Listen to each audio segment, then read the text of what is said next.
And today we will cover a topic around scaling and in particular HPA, Horizontal Pod Autoscaler. We will look into introduction side of things, key feature of HPA. We will deploy some configuration and we will see it scaling in a horizontal fashion, and we'll monitor and dig more into some problem scenario.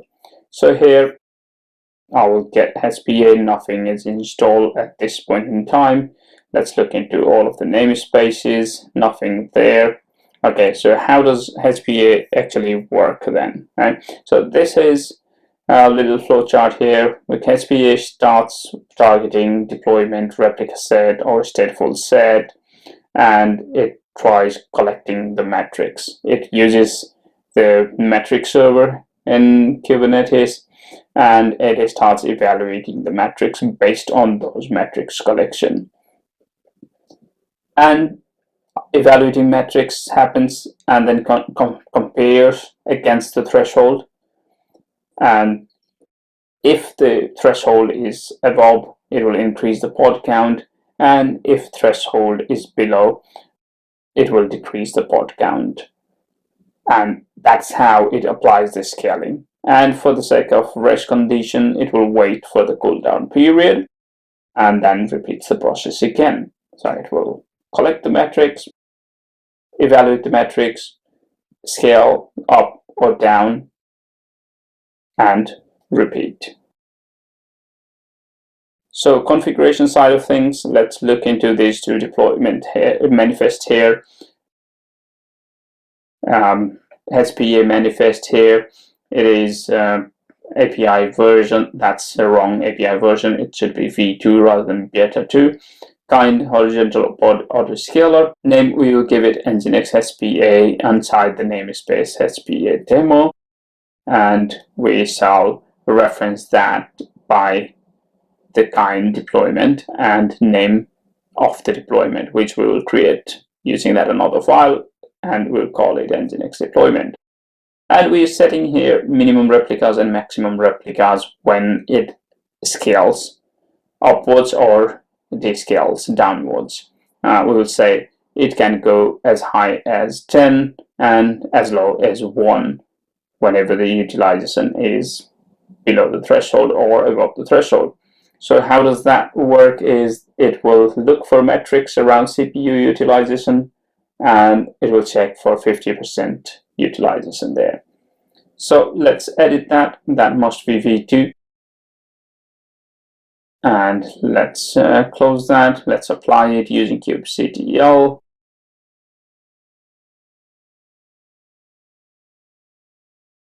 Okay, there is no namespace as such, so let's create a namespace, HPA demo. Using that command we created, applied, and it got applied. Now if we look into HPA, so that is being applied here under that namespace, under that name against the deployment target of 50%, and that is our configuration. So here you are seeing the replicas and all sort of counts there. Target is unknown. Obviously we don't have an Nginx deployment just yet, so our configuration looked like this, which is looking at the Nginx deployment.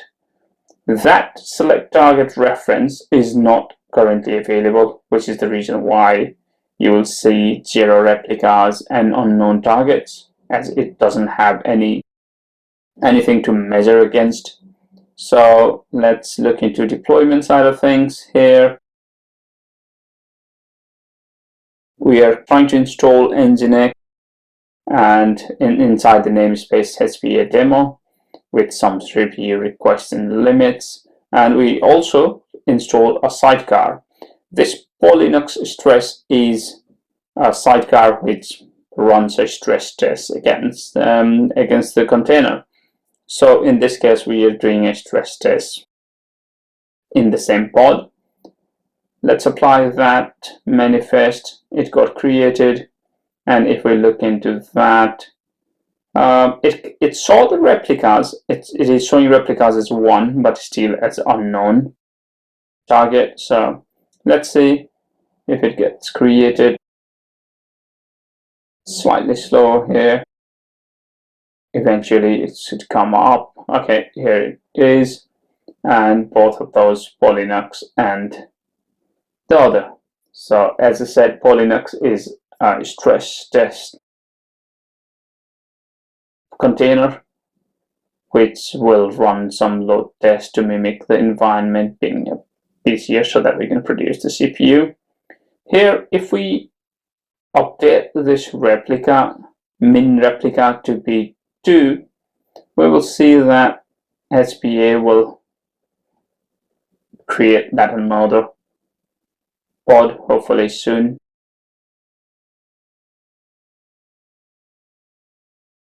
There, let's see. Yeah, there we go. And what I was trying to show is the relationship between HPA and deployment.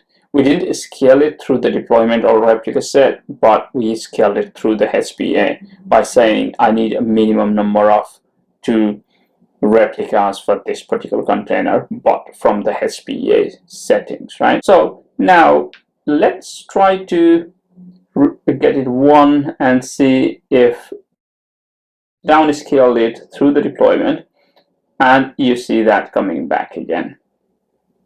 So replica count becomes 2 all the time. So now let's try to decrease the CPU so that we can hit that benchmark quicker than what it is now. So let's reduce the CPU limit and request, and especially for this stress test container as well, so that whenever it hammers, we meet that 50% utilization threshold quicker than the normal period. So it will reflush all of those pods. And still target is unknown. Sometimes target unknown is because of metric server not being available. You can look into this query against the /API endpoint, and if you see metrics here, it is working as expected. If not, then maybe there is something wrong with installation.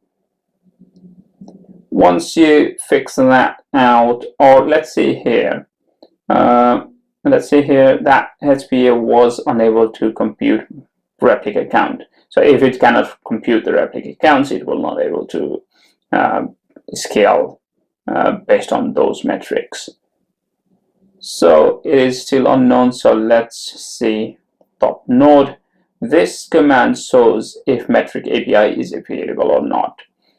Quick and dirty way of checking it. And it is not, obviously, as it mentions there, it is not available. So let me quickly go in the background and fix that metric server. I believe it is due to host network not being available. Now I did fix that problem, and if I look, there is a current CPU utilization and target CPU utilization, and it has scaled the deployment to 8. There we go. Yeah, that is 8 as it stands. So let's try to reduce that number to be 5 max and see how that reacts. Let's go here and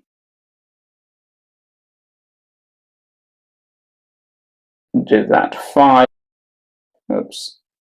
Let's do 5, and let's increase that as well. So if we look into here by updating the threshold to be 80% and the max pod be 5, if we describe that, it will say, okay, current is 10, but desired is 5. Still, CPU utilization is unknown because it tries to check the metrics and figure out the average CPU utilization across the pod. That's why it is taking its time. But if you run this with a watch against the namespace, I must describe namespace there. If you do that, okay, here comes the target is available now, 120% out of our threshold 80, which is way above. So it has scaled all 5. So let's quickly try to do it 7 max and see if that gets scaled up as you would expect because of the average CPU count is higher. If we do that once again, let's apply and then once again, and max pod 7, current is 5, so it should get you 7 pod quite instantly. Yeah, few seconds of wait, and there we go. There is that 7 replicas. So in this setup, we effectively demonstrated the HPA functionality by creating a controlled environment where CPU load triggers a scaling event and allows you to observe and verify the auto-scaling behavior in Kubernetes. We've used that stress test to mimic the real-world scenario where CPU got spiked up and it tries to scale upwards whenever CPU threshold was higher. And it would have reacted in the same way whenever the threshold goes below, or when the CPU goes below the threshold, it would try to shrink down the replica count. So yeah, I hope you learned something today by the virtue of this video, and see you soon. Thank you.